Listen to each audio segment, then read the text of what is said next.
Nimewaita hapa kwanza kuzindua kamati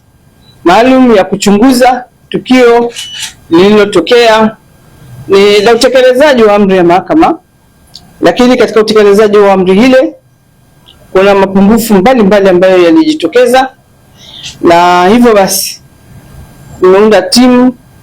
ya kufuatilia na kujiridhisha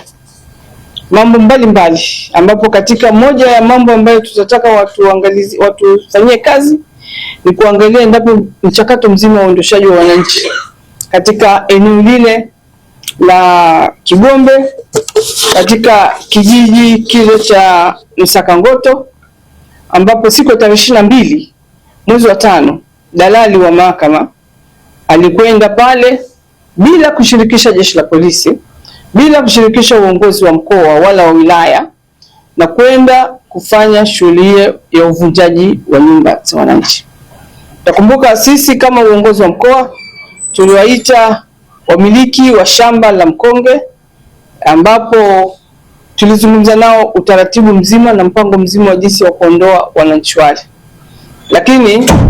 tukio hilo la tarehe 22 lilikuwa ni tukio la kuvizia kwamba mkuu wa mkoa yuko nje ya mkoa kwa shughuli za kikazi, mheshimiwa mkuu wa wilaya yuko nje ya mkoa, mheshimiwa katibu tawala akiwa nje ya mkoa, na mkuu wa polisi wa mkoa akiwa nje ya mkoa, na hivyo basi kwenda katika eneo lile bila taarifa yoyote ama kutoa kwa mbunge wala uongozi wowote, na kuweza kuvunja nyumba. Na baadhi ya nyumba tumeambiwa kwamba zilivunjwa wakiwa wazee ndani, walinyakuliwa baada ya nyumba kuangukia. Na hivyo jambo hili tumeliona kwamba si jambo dogo la kupuzia, ni jambo ambalo haliendani na falsafa ya Mheshimiwa Rais ya utu na ubinadamu. Ndio maana imenipelekea baada ya kikao cha kamati ya usalama ya mkoa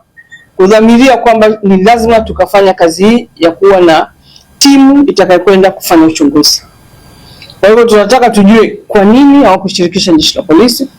na kwa nini walitumia utaratibu huo, na mamlaka aliyopata huyu broker ya kuenda kutekeleza zoezi hilo bila kutoa taarifa kwa serikali na mamlaka zinazohusika. Lakini pia tutataka tubaini maandalizi gani yalifanyika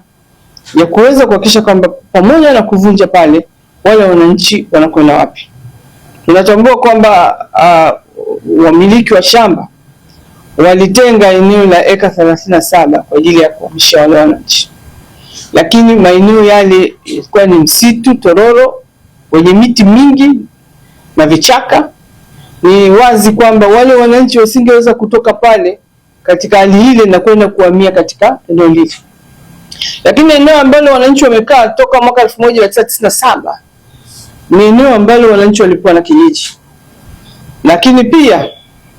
ni eneo ambalo wamezika pale ndugu zao, ni eneo ambalo pia na wanafunzi walioko katika shule,